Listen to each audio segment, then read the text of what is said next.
Pugong Biyahero, nananatiling number 1 as charity vlogger sa Pilipinas. 37.580 million inabot ng kanyang channel views for the month of August 2023. Dun sa mga nagre-reaction, yun po yung reason kung bakit hindi ko po pinapayagan ang mga nagre-reaction na sa amin. Although mayroon po kaming dalawa na ito po ay PB team, so sa amin lang po ito talaga at alam nila yung mga nangyayari.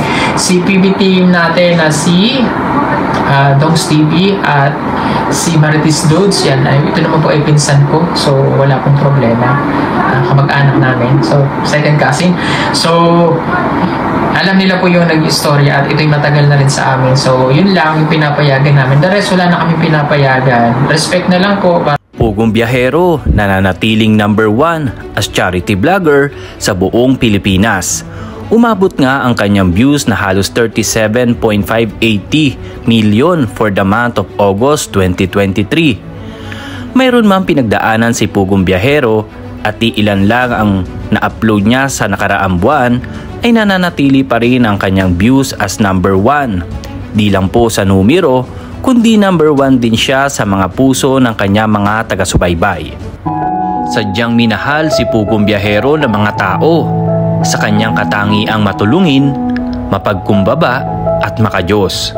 Sa tulong nga ng mga sponsor, viewers na nag-share at di nag-skip ng ads, ay mas lalong napapalawak ng ating Pugong Biyahero ang mga tinutulungan niya. Balikan po natin ang iilan sa mga vlogs niya for the month of August. Ang mga katutubong hindi kilala ang pera. Sa pangalawang pagbalik nga po ng ating Pugong Biyahero dito, ay binigyan niya ng pagpagabas ng kahoy. Nang sa ganon, ay masimulan at magkaroon kahit simpleng tahanan ang pamilyang ito.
Sa tagal ng panahon na inaakyat ko dito sa bundok, halos 1 taon na rin, mula nang tulungan natin ang mga katutubo.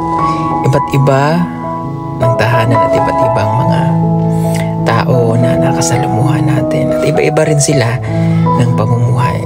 Pero isa lang talaga yung common, ito yung pagkain nila ng mga kamote. Sa aking pananaw, hindi natin sila palaging masisisi kung bakit ito nga lang yung kanilang kinakain. Dahil sa bundok, hindi naman sila pwedeng magtanim ng iba pa nilang pagkain kung hindi naman angkop doon sa lugar.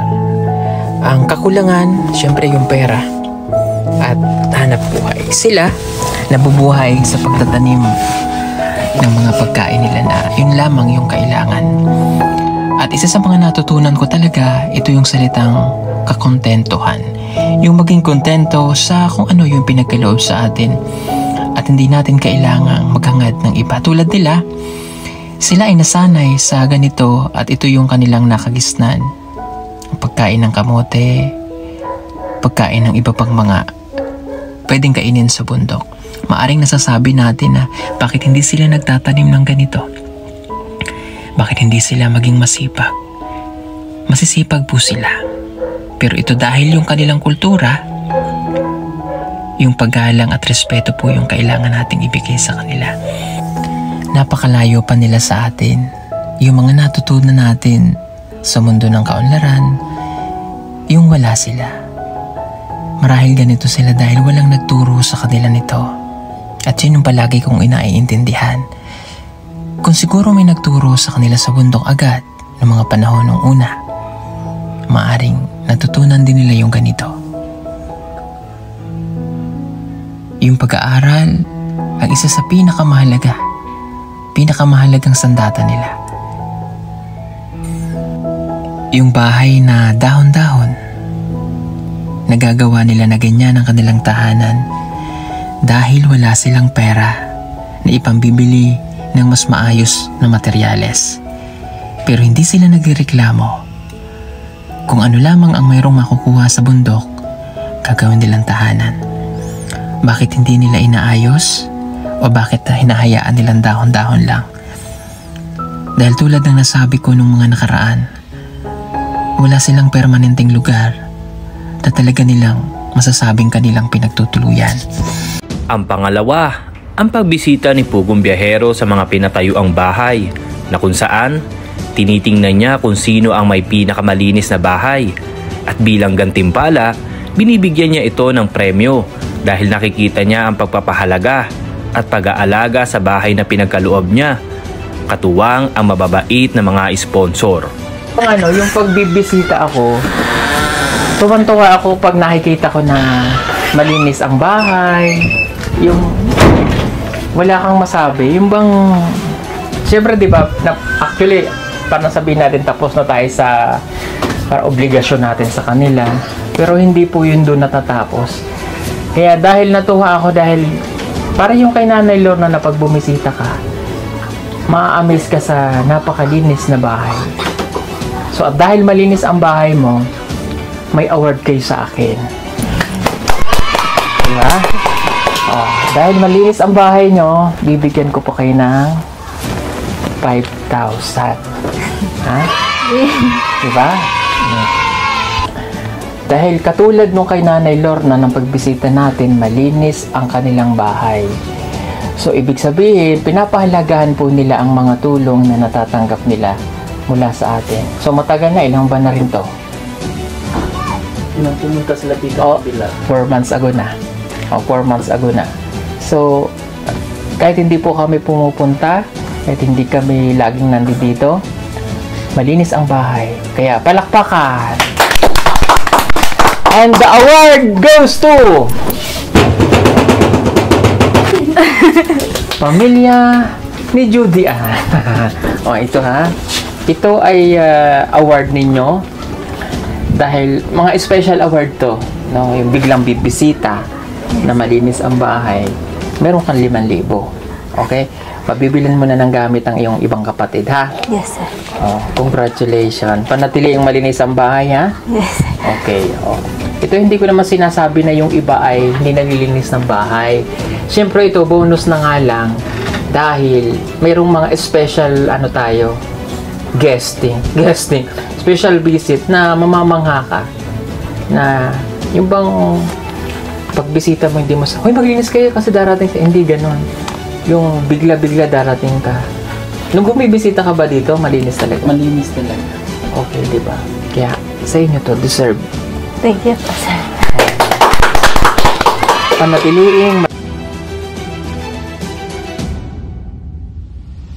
At ang pangatlo, kung merong iyakan, hindi rin mawawala ang katuwaan. Kasama ni Pugong Biyahero, si Mang Eli, PB Team Peter Paul, sa pagpapasaya at mga kwelang biruan sa kanilang mga vlogs.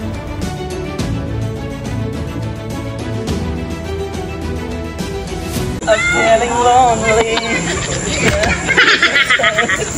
Feeling lonely. Walang akla dito, sis.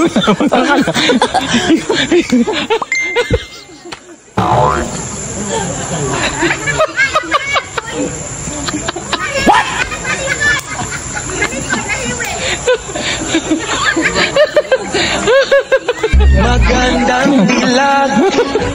Puso ko'y... Uday.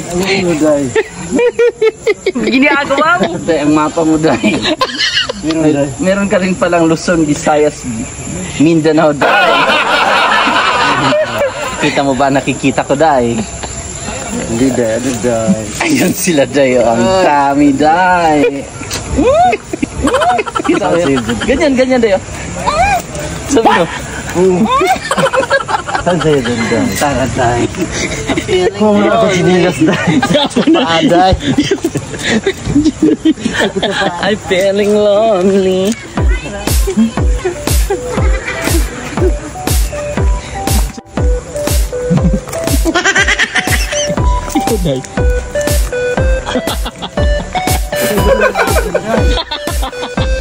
Saan ba ang territory natin?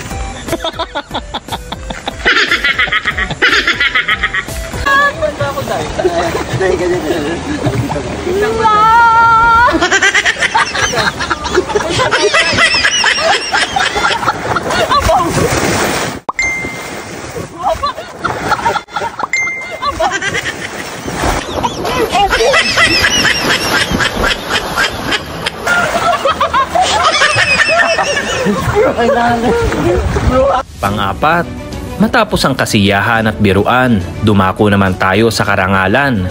Si Pugong Biyahero at mga butihing sponsor ay nagpatayo ng mga pabahay para sa mga katutubo at tinawag nga niya itong Pugong Biyahero Village Number 4. Morning po sa inyong lahat. Gulat kayo, no? Ayan, nagbalik na nga po ako dito sa Davao.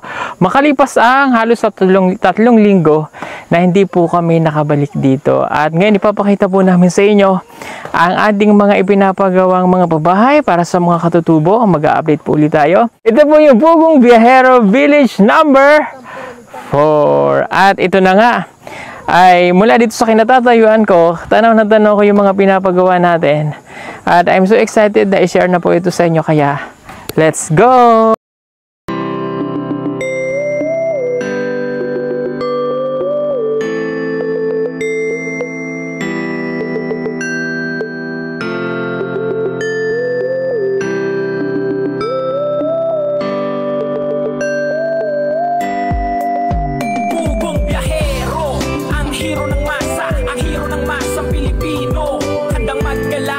Kabundukan para ang ating kababayan ay mapuntahan.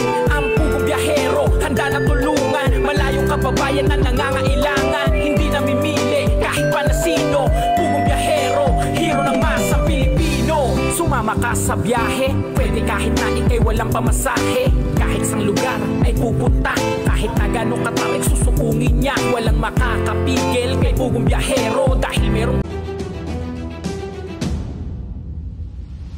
At ang panglima, isa sa mga programa din ng ating Pugong Biyahero ay ang pagbibigay ng scholarship sa mga katutubong gustong ipagpatuloy at maabot ang kanilang mga pangarap. Tulad na lang ni Russell, isa sa mga scholar na binisita ni Pugong Biyahero dahil nalalapit na ang pasukan. Kamusta ang enrollment? Naka-enroll na mo? Naka-enroll na siya, Tay? Sa kapatid. Yay! Naka-enroll na siya! Kailan siya August 28 ang pasok? Kabalo mo kailan school? Okay, mabuti. At akala ko kasi hindi pa naka-enroll eh. Mabuti naman naka-enroll ka na. Wala na tayo. Sila, sir, dito na ako kabalhin sa kapatagan. Lahat sila? Saan kayo tutuloy doon? Asa mo magpuyo dito? Na may housing sa ako, ugangan. Okay. May parenti naman sila. So para pagka walang pasok, uuwi sila dito. Medyo malapit-lapit lang din naman. Ang tagbalay sa housing agi, Gapoy Anila, na naman diri ang nagya sa balay, akong ugangan. Tulay na Sila puyo na lagi dito. papuli na ako dito. Ano yon? May housing kasi doon yung biyanan sis. Tapos nandito ngayon nakatira na. So sila muna. Ang titira doon habang nag-aaral. Okay. Sige, may signal doon eh, 'di ba? Okay, may signal doon at saka yung communication natin magagawa natin doon. Ngayon, Russell, dahil nakapag-enroll na ito, okay, magtitingkoy lang ako kay Sir Benel Michael. So, Okay na Sir Binel, nakapag-enroll na siya. So, siya yung bibili ng cellphone mo, no? So, pagbalik namin ito next week, dadaling ko na yung cellphone mo para pag naka-enroll ka na doon, okay, yung allowances mo ay ipapadala natin through GCash doon. May GCash yan doon, for sure, no? Oh, para doon na lang sa communication. Marunong naman itong bata. At magti-thank you lang din ako, okay, kay Tita JB. So, sponsor mo din ito. So, dalawa yung sponsor mo na. Okay. At bilang panimula ng iyong pag-aaral, ibibigay ko na yung allowance mo, no? May allowance ka na. Bukod pa ito yung galing kay Sir Biner, no? So, thank you kay Tita JB. That is for month of August and for the month of September hanggang October na to. So, that is 10,000 pesos. Naintindihan mo? Okay? So, para pagdating ng September at October, may baon na siya, tay. Mayroon na siyang allowance doon. Okay? Naintindihan niyo po? Okay. Sige, ibibigay ko na ito para at least sila na ang bahala, Tita JB. At alam ko namang gamitin doon sa pag-aaral. Alam ko paggagamitin mo ito doon, di ba? Okay. Pwede naman bumawas doon kung halimbawa kailangan mo ng may uniform na doon? May uniform na, no? Yung binigay niyo. Isa lang yun bili pa tayo. Ha? Sige. Tapos, magagamit sa school. May bag ka na. Yung biniligay namin. So, yung notebook na lang. May nabibilhan doon. May tindahan doon malaki. Sa Kapatagan. Tama ba Kapatagan? Oo. May tindahan nga na po. Oo. Kayo mga kadudes, kapugong biyahero, anong masasabi nyo dahil number 1 na naman ang ating mahal na pugong biyahero? I-komento lang sa baba. Don't forget to subscribe, like and share. Maraming salamat po. Bye-bye! I believe we found something this good.